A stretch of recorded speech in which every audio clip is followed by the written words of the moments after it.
নমস্কার বন্ধুরা, কেমন আছো সবাই? তো আমি জয়ী আজকের একটা চিকেন কারি করে তোমাদেরকে দেখাবো। তো তোমরা দেখতে থাকো রান্নাটা কেমন হয়। তো এই যে আমার 700 গ্রাম চিকেন, আর আমি তার সাথে একটু আলু দেব। এই চিকেন কারিতে আমি আলু দেব, আর কি কি দিতে থাকি তোমরা দেখো, আর রান্নাটা কেমন হয় তোমরা দেখো। তো প্রথমে আমি এই 700 গ্রাম চিকেনটাকে আমি ম্যারিনেট করে নেব। এই যে আমি 4 চামচ মতো টক দই দিলাম। 4 চামচ টক দই দিয়ে এবার আমি এর মধ্যে একটু হলুদ গুঁড়ো দেব, কিছুটা পরিমাণ, আমার পরিমাণ মতো আমি একটু হলুদ গুঁড়ো দেব। তারপর আমি একটু লঙ্কার গুঁড়ো দেব, দিয়ে এবার আমি একটু সর্ষের তেল দেব, কারণ আমি এই রান্নাটা পুরোটা সর্ষের তেলেই করব। তোমরা চাইলে সাদা তেলেও করতে পারো, কিন্তু আমি চিকেন কারিগুলো বিশেষ করে মানে চিকেনের কোনো কিছু করলে আমি সেটা হচ্ছে মানে সাদা তেলে পছন্দ করি না, আমি সর্ষের তেলটাই পছন্দ করি। তো এর মধ্যে সর্ষের তেল দেব, দিয়ে ভালো করে আমি এই চিকেনটাকে ম্যারিনেট করে নেব। প্রায় 10 মিনিট মতো আমি এই চিকেনটাকে রেস্টে রেখে দেবো। ভালো করে দেখো দেখো বন্ধুরা, আমি ভালো করে ম্যারিনেট করে নেব, আর হাত দিয়ে পুরো মাখিয়ে নেব। প্রত্যেকটা চিকেনের পিসের গায়ে ভালো করে আমি এই যে টক দই, হলুদ আর হলুদ গুঁড়ো আর শুকনো লঙ্কার গুঁড়ো আর সর্ষের তেলটা ওই প্রত্যেকটা চিকেনের গায়ে বেশ ভালো করে মাখিয়ে নেব। আর এই চিকেনটাকে আমি 10 মিনিট মতো আমি চিকেনটাকে রেস্টে রেখে দেব। তো বন্ধুরা, তোমরা চিকেন কারি অনেক রকমভাবেই করো, কিন্তু এই পদ্ধতিতে একবার করে দেখো, কি ভীষণ সুন্দর খেতে লাগে। তোমরা একবার করে দেখো, এই চিকেন কারিটা খুব সুন্দর খেতে হয়। তো এই যে আমি ভালো করে মাখিয়ে নিলাম প্রত্যেকটা চিকেনের পিসের গায়ে, সুন্দর করে মাখিয়ে নিয়ে এবার আমি 10 মিনিট মতো এটাকে রেস্টে রেখে দেবো। এবার পেঁয়াজটাকে কুচিয়ে নিয়েছি, টমেটো কুচিয়ে নিয়েছি, আর এই যে রসুন বাটা, আদা বাটা। আর এই রান্নাটাতে আমি জিরে গুঁড়ো বা ধনে গুঁড়ো মানে বা জিরে বাটা বা ধনে বাটা, মানে জিরে ধনের ব্যবহারটা আমি এই রান্নাতে করব না। তো বন্ধুরা, এবার আমি এই যে সর্ষের তেল দেব আমি কড়াইতে। কড়াটা বেশ গরম হয়ে গেলে আমি এর মধ্যে কিছুটা পরিমাণ সর্ষের তেল দিয়ে দিলাম। দিয়ে আমি প্রথমে যে আলুর টুকরোগুলো করে রেখেছিলাম সেই আলুগুলোকে আমি একটু বেশ ভালো করে ভেজে নেব, বেশ হালকা লাল লাল করে ভেজে নেব।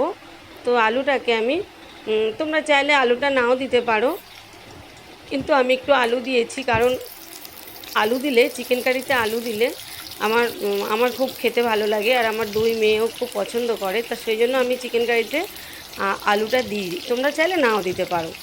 তো এই যে আলুটাকে আমি খুব সুন্দর করে বেশ ভালো করে ভেজে নেব, একটু হালকা লাল লাল করে।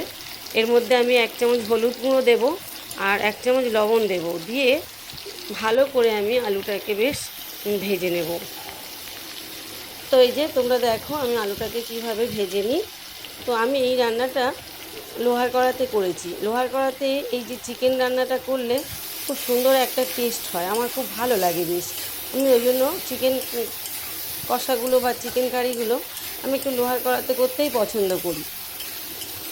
লোহার কড়াইতে করলে একটা আলাদা একটা মানে সুন্দর একটা টেস্ট হয়, তো সেই জন্য ভালো লাগে বেশ করতে। তো এই যে আলুগুলো আমার মোটামুটি ভাজা হয়ে গেছে, এবার আমি আলুগুলোকে একটা আলাদা পাত্রে তুলে নেব। আর সাইডে আমি জল গরম করতে দিয়েছি, আমি একটু জল গরম এর মধ্যে দেব এই চিকেনের মধ্যে। তো এবার আলুগুলো আমার ভাজা হয়ে গেছে, তো এবার আলুগুলোকে আমি একটা পাত্রের মধ্যে এক এক করে তুলে নিতে থাকবো। তো বন্ধুরা, এই রান্নাটা ভীষণ সুন্দর তো খেতে তো হয়ই, আর এতে তো টক দই যদি বাড়িতে তোমাদের না থাকে, তোমরা এটা একটু মানে যে কোনো লেবু, পাতি লেবু বা গন্ধরাজ লেবু দিয়েও ম্যারিনেট করে নিয়ে করতে পারো, খুব সুন্দর, সেটাতেও খেতে ভালো হয়। সবসময় টক দই সবসময় হয়তো থাকে না সবার ঘরে, তো কখনো কখনো একটু লেবু দিয়ে যদি ওই মাংসটাকে মানে চিকেনটাকে ম্যারিনেট করে নেওয়া হয়, সেটাতেও খুব সুন্দর খেতে হয়। আমি মাঝে মাঝে করি, যদি টক দই বাড়িতে না থাকে তখন আমি একটু লেবু দিয়ে, পাতি লেবু বা গন্ধরাজ লেবু দিয়ে একটু ভালো করে সুন্দর করে ম্যারিনেট করে 10 মিনিট ওরকম মাংসটাকে রেখে দিই। তো এই যে আমি এবার সর্ষের তেলটা আরেকটু মানে আলু ভাজাটা তুলে নিয়ে ওই কড়াইতে আমি কিছুটা পরিমাণ সর্ষের তেল আরও দিলাম, দিয়ে এবার গোটা গরম মশলা এর মধ্যে ফোড়নে দেব। তো 4টে এলাচ, 4টে লবঙ্গ আর একটু দারচিনি এর মধ্যে দিলাম, আর একটা তেজপাতা, বড় মতো তেজপাতা একটু ছিঁড়ে দিলাম। দিয়ে ভালো করে আমি ফোড়নটাকে একটু ফ্রাই করে নেব, একটু হালকা করে ফ্রাই করে নেব। গ্যাসটাকে লো ফ্লেমে রেখেছি। তো এবার ফ্রাই করা হয়ে গেলে এর মধ্যে আমি যে পেঁয়াজটাকে একদম পাতলা করে কেটে নিয়েছিলাম পেঁয়াজটা, সেই পেঁয়াজ কুচিটা আমি এর মধ্যে অ্যাড করে দেব। তো পেঁয়াজটাকে দিয়ে এবার ভালো করে আমি পেঁয়াজটাকে বেশ ভাজা ভাজা মতো করে নেব, ভালো করে বেশ একটু লাল লাল মতো ভাজা ভাজা হবে। তারপর আমি এর মধ্যে রসুনটাকে অ্যাড করব। পেঁয়াজটাকে বেশ ভালো করে কিন্তু ভেজে নিতে হবে। তো এই যে পেঁয়াজটা বেশ ভালো করে ভাজা ভাজা মতো হয়ে গেলে এর মধ্যে আমি রসুনটা অ্যাড করব। আর এর মধ্যে আমি একটু আদা বাটা আর রসুন বাটা, শুধু আদা বাটা আর রসুন বাটাটাই শুধু এর মধ্যে আমি দেব। কিন্তু আমি তো প্রথমেই বলে দিয়েছি যে ধনের বা জিরে গুঁড়ো বা বাটা এর মধ্যে কোনো ব্যবহার আমি করব না আজকে। তোমরা চাইলে 1 চামচ জিরে বা 1 চামচ ধনে তোমরা চাইলে ব্যবহার করতে পারো, কিন্তু আমার খুব খেতে ভালো লাগে না। চিকেনে জিরে বা ধনে ব্যবহার করলে আমার খেতে ভালো লাগে না, তাই জন্য আমি দিইনি। তোমরা চাইলে দিতে পারো। তো রসুনটা আমি একটু কাঁচা লঙ্কার সাথে পেস্ট করেছি, ওই জন্য একটু সবুজ মতো লাগছে। রসুন আর কাঁচা লঙ্কা আমি একটু পেস্ট করে নিয়েছি। তো প্রথমে আমি পেঁয়াজ কুচির মধ্যে রসুন বাটাটা দিয়ে দিলাম। রসুন বাটাটা দিয়ে বেশ ভালো করে আমি কষিয়ে নেব রসুনটা দিয়ে। এই যে ভালো করে দেখো আমি রসুন বাটাটা দিয়ে খুব সুন্দর করে কষিয়ে নিচ্ছি। তারপর কিছুক্ষণ বাদে আমি আদা বাটাটাকে দেবো। জলটা আমার বেশ গরম হয়ে গেছে, একদম কড়া গরম হয়ে গেছে, তাই জন্য আমি গ্যাসটা একদমই লো ফ্লেমে দিয়ে রেখেছি। তো এবার আমি এর মধ্যে আদা বাটাটাকে অ্যাড করে দিলাম। রসুনটা আমি আগে কষিয়ে নিলাম, তারপর আমি আদা বাটাটাকে অ্যাড করে দিলাম। তো দিয়ে সেটাকেও কিছুক্ষণ ধরে আমি কষিয়ে নেব। আদা বাটাটা দিয়েও আমি কিছুক্ষণ কষিয়ে নিয়ে তারপরে আমি এবার এর মধ্যে যে টমেটো, একটা মিডিয়াম সাইজের টমেটো কুচি করে নিয়েছিলাম, তোমরা চাইলে পেস্ট করেও নিতে পারো। তো আমি একটু কুচি কুচি করে নিয়ে এর মধ্যে টমেটোটাকে অ্যাড করে দিলাম। দিয়ে টমেটোটা একটু নরম হবে বলে আমি এর মধ্যে কিছুটা পরিমাণ একটু অল্প সামান্য পরিমাণ লবণ দিয়ে আমি একটু ঢাকা দিয়ে রেখে দেব। তো ঢাকা দিয়ে বেশিক্ষণ রাখবো না, একটু নরম মতো হয়ে গেলেই আমি চিকেনটাকে এর মধ্যে অ্যাড করে দেব। তো এই যে দেখো আমি একটু ঢাকা দিয়ে রেখে দিয়েছিলাম কিছুক্ষণ, বেশিক্ষণ না। এই যে আমি এবার ঢাকাটা খুলে দিলাম, দিয়ে এবার টমেটোটা কিছুটা পরিমাণ নরম হয়ে গিয়েছে। তো এবার আমি এর মধ্যে ওই যে চিকেনটা ম্যারিনেট করে রেখেছিলাম 10 মিনিট রেস্টে ছিল, তো সেই চিকেনটা আমি এর মধ্যে দিয়ে দিলাম। দিয়ে ভালো করে আমি চিকেনটাকে কষতে থাকবো এই মশলার সাথে খুব ভালো করে। প্রায় 4 থেকে 5 মিনিট ধরে আমি এই মশলাটার সাথে আমি চিকেনটাকে খুব ভালো করে কষতে থাকবো। আর গ্যাসটা আমার কিন্তু মিডিয়াম ফ্লেমেই আছে। আমি কিন্তু গ্যাসটা লো ফ্লেমেও দিইনি, হাই ফ্লেমেও দিইনি, মিডিয়াম ফ্লেমেই রেখেছি। এবার আমি তার মধ্যে 1 চামচ হলুদ গুঁড়ো দিলাম, 1 চামচ লঙ্কার গুঁড়ো দিলাম, আর একটু সামান্য পরিমাণ সর্ষের তেল দিলাম। দিয়ে আমি একটু চিনিও দিয়েছি। চিনিটা তোমরা তোমাদের পরিমাণ মতো দেবে। আমি একটু হালকা অল্প করে চিনি দিয়েছি।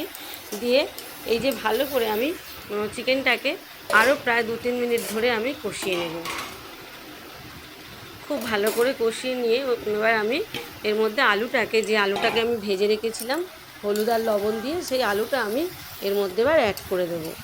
তো আলুটা অ্যাড করে দিয়ে ভালো করে চিকেন আর আলুটাকে আরও কিছুটা টাইম নিয়ে বেশ ভালো করে আলু আর চিকেনটাকে আমি কষাতে থাকবো। বেশ অনেকটা সময় নিয়ে বেশ গ্যাসটা আমি মিডিয়াম করে দিয়ে আমি ভালো করে আলু আর চিকেনটাকে বেশ কষিয়ে নেব। তো এবার আমি এর মধ্যে গরম জলটাকে অ্যাড করে দেব। গরম জলটা তোমরা যে যার পরিমাণ মতো দেবে। তোমরা যদি একটু ঝোল খাও একটু জল বেশি দেবে।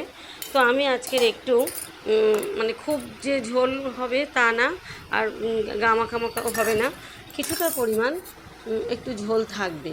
কারণ আমি একেবারে গামাখামাখা করব না, কারণ এখন একটু গরমের সময়, তো আমি একটু পাতলা মতো ঝোলই খাবো।